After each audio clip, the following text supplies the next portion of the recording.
بسم اللہ الرحمن الرحیم۔ السلام علیکم۔ کیپٹل ٹاک میں خوش آمدید۔ ہندو اتحاد پسندی کی آگ نے پورے بھارت کو اپنی لپیٹ میں لے لیا ہے۔ آج آپ جانتے ہیں کہ پوری دنیا میں ایک تماشا دیکھا گیا اور اس تماشے کا نام تھا بھارت، جو کہ اپنے آپ کو ایک سیکولر ریاست کہتا ہے۔ اور آپ جانتے ہیں کہ پاکستان کرکٹ بورڈ کے سربراہ شہریار خان صاحب کچھ دیگر آفیشلز کے ساتھ ان کو ممبئی بلایا گیا تھا بھارتی کرکٹ بورڈ کے آفیشلز کے ساتھ میٹنگ کے لیے، لیکن وہاں پر شیو سینا نے حملہ کر دیا اور یہ ملاقات وہاں پر نہیں ہوئی۔ اس کے بعد وینیو بدلا گیا، ملاقات کا مقام دلی رکھا گیا، لیکن دلی میں بھی یہ ملاقات نہیں ہوئی۔ اور اس کے ساتھ ہی ساتھ جو کچھ دنوں میں بھارت اور ساؤتھ افریقہ کا ایک میچ ہونے والا تھا، اس میں ایک پاکستانی امپائر علیم ڈار نے امپائرنگ کرنی تھی، لیکن ان کو بھی امپائرنگ دیا گیا۔ تو ایک طرف یہ تماشا ہو رہا تھا، دوسری طرف مقبوضہ کشمیر کی جو اسمبلی کے ایک مسلمان رکن ہیں ان پر آج سیاہی مل دی گئی، کیونکہ انہوں نے تھوڑے دن پہلے علیہ العلان یہ کہا تھا کہ وہ گائے کا گوشت کھاتے ہیں۔ تو یہ جو بھارت کا اندرونی خلفشار ہے اس سے یقیناً پوری دنیا میں بھارت متاثر ہو رہا ہے، لیکن کیا اس اندرونی خلفشار میں پاکستان کے لیے سیکھنے کے لیے کوئی سبق ہے؟ کیا اس اندرونی خلفشار سے سبق سیکھتے ہوئے ہمیں پاکستان میں اندرونی اتحاد قائم کرنے کی کوشش کرنی چاہیے؟ اس پر آج ہم بات کریں گے۔ اور آپ جانتے ہیں کہ آج جماعت اسلامی کے امیر سراج الحق صاحب نے اعلان کیا ہے کہ 29 اکتوبر کو پارلیمنٹ کے سامنے ایک مظاہرہ کیا جائے گا، جس میں کہ جو قبائلی علاقوں کے عوام ہیں ان کے جو مسائل ہیں اس کے بارے میں بات کی جائے گی۔ اور انہوں نے شمالی وزیرستان کے متاثرین کا بھی ذکر کیا۔ آپ جانتے ہیں پچھلے سال جب شمالی وزیرستان میں آپریشن ضرب ازب شروع ہوا تو لاکھوں کی تعداد میں متاثرین جو ہیں وہ اپنا گھر بار چھوڑ کر خیبر پختونخوا اور ملک کے دیگر حصوں کی طرف آ گئے تھے۔ اب تقریباً ڈیڑھ سال سے زیادہ عرصہ گزر چکا ہے اور ان کو واپس جانا ہے، سردیوں کا موسم آ رہا ہے، ان کے لیے بہت سے مسائل ہیں۔ تو اگر یہ متاثرین بر وقت اپنے گھروں میں نہ گئے تو پاکستان کی سیاست پر اور جو امن و امان کی صورتحال ہے اس پہ کیا اثرات مرتب ہو سکتے ہیں؟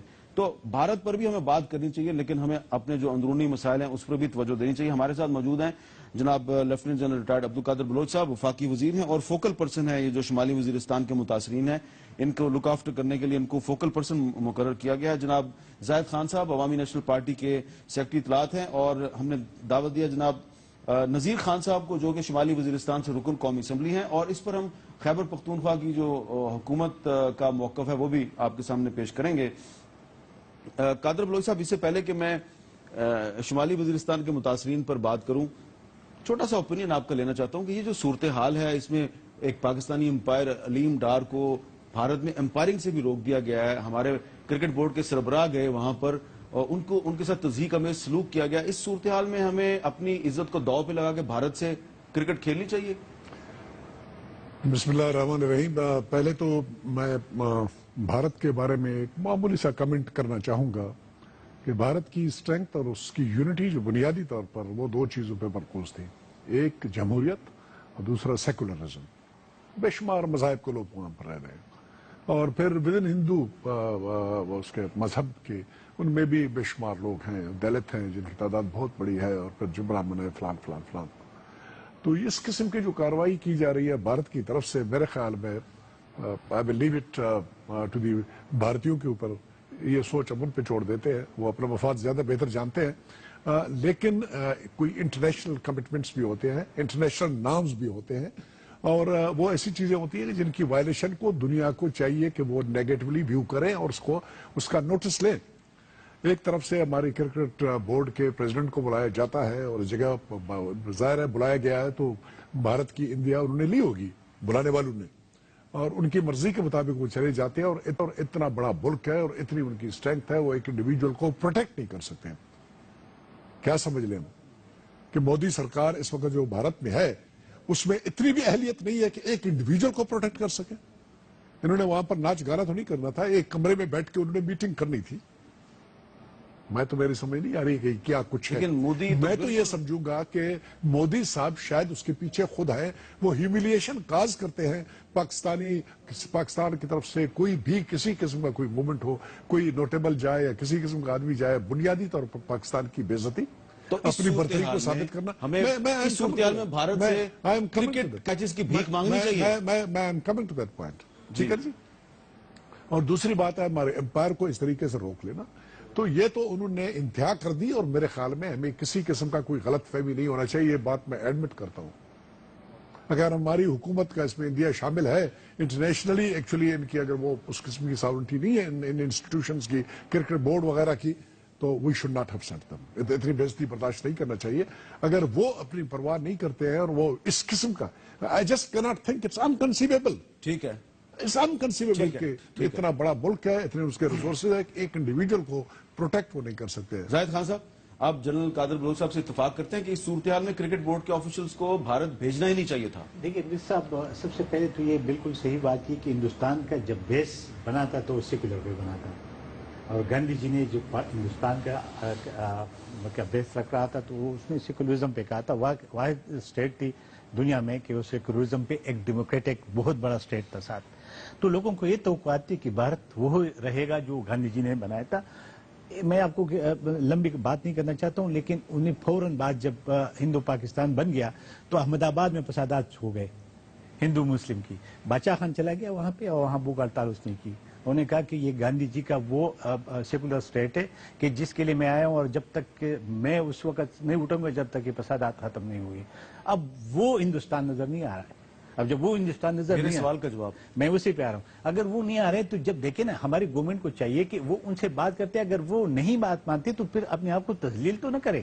جو صورتحال، حالانکہ یہ ہندوستان کے لیے سب سے زیادہ خوفزدہ اور اس قوم کے لیے ایک بہت بڑی ایک میسج ہے کہ وہ تباہی کی طرف جائیں گے اس وجہ سے، کیونکہ دنیا کی نظریں ابھی اکنامیکل ہندوستان پہ اور چائنا پہ ہے. تو اگر یہ صورتحال مودی خود بنا رہے اور پیدا کر رہا ہے تو ہندوستان کے آئندہ نسلیں ان کو معاف نہیں کرے گا، کیونکہ ہندوستان اس وقت ایک گروتھ پہ جا رہا تھا اور وہ یہی چیزیں. اب ہمیں اس صورتحال میں ان کے ساتھ کرکٹ کھیلنی چاہیے. کرکٹ بھی نہیں کھیلنا چاہیے. دیکھیں ہمارے امپائر کو اگر نہیں چھوڑ رہے تو پھر کرکٹ کس بات کے آپ کھیلو گے ادھر. ٹھیک ہے. اچھا نذیر خان صاحب، کوئی آپ کو کرکٹ سے کوئی دلچسپی ہے؟ شمالی وزیرستان میں لوگ کرکٹ کھیلتے ہیں؟ بالکل. اچھا، آپ کا کیا خیال ہے اس صورتحال میں پاکستان کو بھارت کے ساتھ کرکٹ میچ کی بھیک مانگنی چاہیے؟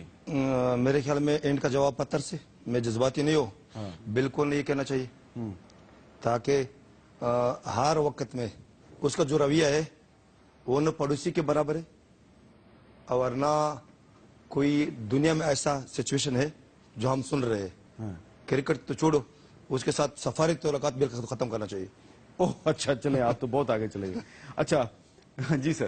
میں ایک بات کہنا چاہوں گا، ذرا آپ مہربانی کر کے تھوڑی سی تصحیح کر لیں. جی. یہ بھیک مانگنے والی کہانی ذرا اس کو ایک طرف رکھیں. بھیک ہم کوئی نہیں مانگ رہے ہیں، اور یہ وہ اس قسم کی انٹرنیشنل کمٹمنٹس ہوتے ہیں مختلف جگہوں میں. جب یہ فیصلے ہوتے ہیں تو وہاں پر یہ بات کہا جاتا ہے کہ فلان جگہ یہ میٹنگ ہوگی تو فلانے کو آنا چاہیے.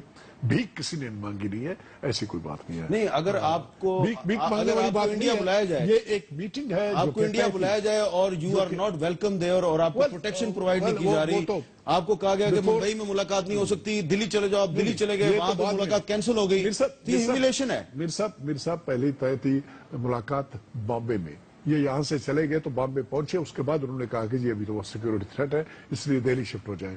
یہاں یہ نہیں ہے کہ ایڈوانس میں انہوں نے کہا کہ بامبے میں تھریٹ ہے اور دہلی چلے جائیں وغیرہ، اور بھیک مانگتے ہوئے پھر بھی ہم چلے. اب ذرا اپنے ریکویسٹ کروں گا ذرا تصحیح کر دیں. ٹھیک ہے. اپنا جو ہمارے شمالی وزیرستان کے متاثرین ہیں ان کا مسئلہ جو ہے اس پہ بات کرتے ہیں. بھارت کے مسائل جو ہیں وہ بھارت جانے، ہمیں اپنے مسائل حل کرنے ہیں.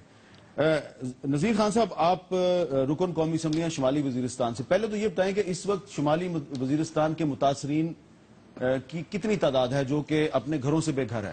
تقریباً 1,29,000 ٹوٹل خاندان ہے.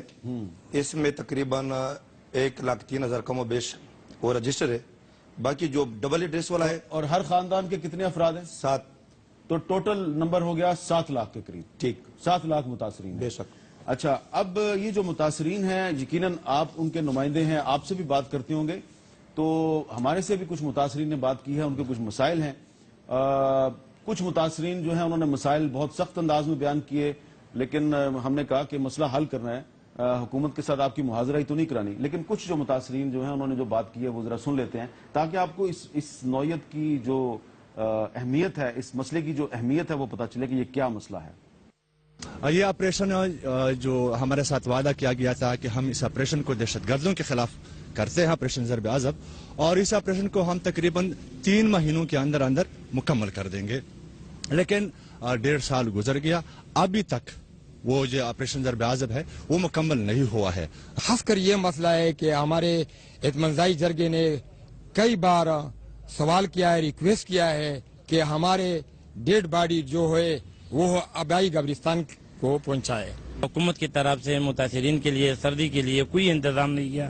اور شروع دن میں بھی جو یہ لوگ آئے تھے وہاں سے گھروں سے، ان کے پاس کوئی یہ سامان سے نکلا ہے، ایک ایک جوڑے میں نکلا ہے. آج بھی وہی حالات میں ٹینٹوں میں وہ پڑا ہے. گرمی سیزن بھی ان پر بہت سختی سے گزرا. آج بھی سردی والا جو ہے ان کے لیے کوئی انتظام نہیں ہے. اچھا نذیر خان صاحب یہ کہہ رہے ہیں کہ ہمیں کہا گیا تھا کہ 3 مہینے میں آپریشن مکمل ہو جائے گا. اب 1.5 سال سے زیادہ عرصہ گزر گیا ہے، سردیاں آ رہی ہیں، ہمیں واپس نہیں بھیجا جا رہا. تو آپ ابھی ہمارے اس پروگرام میں شرکت کے لیے آپ وزیرستان سے آ رہے ہیں نا؟ بے شک. آپ ابھی وہاں پہ رہتے ہیں؟ بالکل. تو اس کا مطلب یہ ہے کہ بہت سے لوگ ابھی وہاں پہ رہ رہے ہیں. بے شک. تو یہ جو لوگ اپنے علاقوں میں واپس نہیں جا سکتے، کیا یہ اس لیے واپس نہیں جا سکتے کہ ان کے علاقے ابھی تک کلیئر نہیں ہیں؟ نہیں، تقریباً آپ بھی سن رہا ہو 95% علاقہ جو ہے نا وہ بالکل کلیئر ہے. فی الحال جو موجودہ حالات ہے تقریباً شوال علاقہ، اودا تخیل علاقہ، اس میں کچھ گڑبڑ ہے. باقی علاقے الحمدللہ مکمل کلیئر ہے. تو اگر سارا باقی علاقہ کلیئر ہے تو پھر یہ متاثرین واپس کیوں نہیں جا رہے؟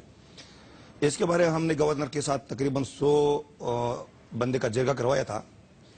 اسٹرانگلی ہم نے یہ بات اس سے کہا کہ تقریباً ابھی جو علاقہ کلیئر ہے per day 5000 families per day آپ اس علاقوں کو بیچ دیں. گورنمنٹ سے بھی یہ مطالبہ ہے، گورنر سے بھی، پاک آرمی سے بھی. لیکن فی الحال جو ابھی پروسیس ہو رہا ہے 150 200 تک ڈیلی ایسا پروسیس ہو رہا ہے. تو یہ تو آپ کو پتا ہے کہ آج سراج الحق صاحب نے کہا ہے کہ یہ تو چیونٹی کی رفتار سے ہو رہا ہے اور انہوں نے 29 اکتوبر کو دھرنے کا اعلان کر دیا. تو اتنا سلو پروسیس کیوں ہے؟ اصل اس کا مقصد یہ ہے کہ جو ادھر کا جو گراؤنڈ پہ ہے پاک آرمی یا پولیٹیکل انتظامیہ، اس کا سوال یہی ہے کہ یہ علاقے تقریباً تباہ و برباد ہے. اچھا. اس میں ہم بجلی کا جو نظام ہے وہ ٹھیک کرنا ہے، پانی کا جو ترتیب وہ ٹھیک کرنا ہے، گھروں میں جو ترتیب ہے اس کو ٹھیک کرنا ہے، بازار میں جو ترتیب ہے اس کو ٹھیک کرنا ہے. اس کا جواب یہی ہے. جو آئی ڈی پیز کا جو مطالبہ ہے، جو بار بار میرے کو جرگے آتے ہیں، اس کا مطالبہ یہی ہے کہ ہم اپنے کرائے پہ ہم جا سکتے ہیں. اگر ہمارا گھر ڈیمیج ہو تو ہم اپنے گھر کے اندر اپنا خیمہ لگا کے اپنا گھر ہم خود بنائیں گے. باقی اس کا اسٹرانگلی مطالبہ یہ ہے کہ جو ریہیبلیٹیشن کا کام ہے وہ ہمارے ہوتے ہی وہ کرے تو بہتر ہوگا. تاکہ 40% ٹھیکیدار لیتا ہے، اگر 40% وہ گھر والوں کو مل جائے تو اس کو ایک تو کام مل گیا، دوسرا اس کا فائدہ بھی مل جائے گا. ٹھیک ہے. ایسا بازار کی یہی صورتحال ہے کہ جو بازار میران شاہ بازار یا مریلی بازار مکمل ڈیمیج ہے، بلڈوزر ہے، اس کا یہی صورتحال کہ بار بار ہم کو جو جس کا ملکیت ہے وہی لوگ جس دکان میں جس بندے کا سامان ہے کروڑوں کے حساب سے، اس کا یہی مطالبہ ہے کہ ہم اپنے علاقے میں واپس جائے تو ریہیبلیٹیشن کا کام پولیٹیکلی. اچھا، آپ کے جہاں پہ آپ رہتے ہیں وہاں پہ تو آپریشن نہیں ہوا؟ وہاں پہ تو جو نا تحصیل شوا اور سپنوام کا جو میرلی طرف ہے وہ ڈسپلیس ہو گیا، جو ٹل کی طرف ہے وہ ڈسپلیس نہیں ہے، تحصیل شوا ڈسپلیس نہیں ہے. یعنی کہ آپ کا علاقہ محفوظ تھا؟ جی. اچھا زاہد خان صاحب، یہ آج آپ نے سنا ہوگا کہ صوبہ خیبر پختونخوا کے کچھ شہروں میں کچھ بینرز آویزاں کر دیے گئے، اور خاص طور پہ پشاور شہر میں یہ بینر آپ دیکھ سکتے ہیں جس پہ لکھا ہوا ہے کہ افغان مہاجرین اور آئی ڈی پیز کے شہر میں داخلے اور چلنے پھرنے پر پابندی ہے. تو پھر بعد میں جب میڈیا نے یہ اس خبر کو نشر کیا تو اس میں ترمیم کی گئی کہ آپ امام بارگاہوں کے ارد گرد آئی ڈی پیز نظر نہ آئیں. تو یہ جو اس قسم کے یہاں پہ واقعات ہو رہے ہیں، آپ کے خیال میں اس کی کیا وجہ؟ جب آپ کی حکومت تھی تو آپ نے بھی اس طرح کے کام کیے تھے؟ کیونکہ مجھے یاد ہے کہ جب سوات آپریشن ہوا تھا تو آپ کو بھی بڑے مسائل کا سامنا تھا. 30-35 لاکھ آئی ڈی پیز تھے، تو آپ نے بھی یہ کام کیے تھے؟ سر میں آپ سے سوال کروں، ہم نے آپ لوگوں کو منع تھا کہ آپ کیمرہ لے کے نہ سوات چلی جائے اور نہ آئی ڈی پیز کے کیمپ میں جائے؟ نہیں، آپ نے کبھی منع کیا نہیں تھا؟ نہیں روکا تھا. یہ تبدیلی ہے نا جی خیبر پختونخوا میں، جو ایک لیڈر ادھر سے بدقسمتی سے آپ برا نہ مانیے، میڈیا نے، پاکستان کے عوام نے، خصوصاً میڈیا نے وہ کام ان کے ساتھ آئی ڈی پیز کے ساتھ کیا کہ وہ شاید